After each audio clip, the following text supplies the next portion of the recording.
C'est vrai que j'ai toujours voulu m'écarter de la politique. Enfin, jeune, j'ai tout fait pour surtout pas rentrer dans ce milieu-là. J'en connaissais honnêtement tous les aspects les plus épouvantables. Les trahisons, les tout. J'ai tout vu, une sorte de formation continue. Et donc, je connaissais tous les aspects les plus durs, le sacrifice que ça représente de la vie personnelle, quand même en partie de la famille. Bon. Mais moi, je ne peux pas rester.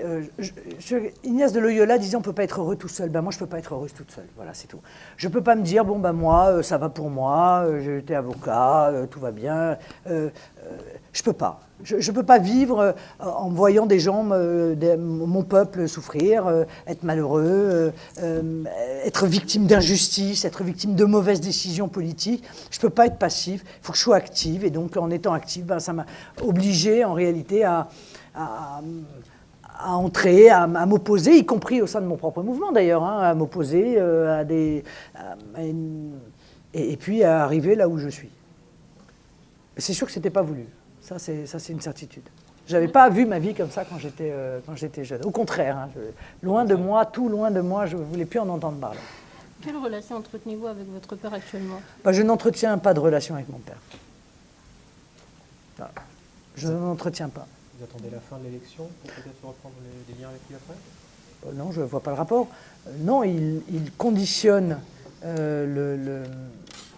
il conditionne le retour à des relations familiales à la mise en œuvre de relations politiques. Bon, ben voilà, moi je lui ai dit clairement, je ne ferai plus de politique avec toi. Voilà, oui, je ne ferai plus de politique avec toi. Bon, mais comme il conditionne le retour à des relations père-fille à son retour politique, ben, il n'y aura pas de relation père-fille. J'en suis malheureuse d'ailleurs parce que, bon, ben, voilà, c'est... Pas de coup de téléphone, pas de... Madame Le Pen, pourtant, il a eu quand même la gentillesse de vous prêter de l'argent. Oui, enfin, c'est pas son argent quand même, c'est l'argent des adhérents du Front quand même. Bon, c'est une structure qui a été montée où les adhérents du Front National et les électeurs du Front National ont prêté de l'argent à cette structure dans le but de financer les campagnes. Hein, et donc, c'est tout à fait normal que, quand même, ils respectent en quelque sorte l'objet social de l'association. Bon, s'il ne l'avait pas fait, c'est là où il aurait mal agi. Non, c'est pas une gentillesse de sa part. C'est le respect d'engagement qu'il a pris lorsque, encore une fois, il s'est adressé à ses prêteurs. Mais je ne le poursuis pas non plus de ma vindicte, hein, c'est pas du tout mon objectif. Mais voilà, je ne veux pas faire de politique avec lui, je ne veux plus, voilà, c'est terminé, et je ne reviendrai pas sur cette décision.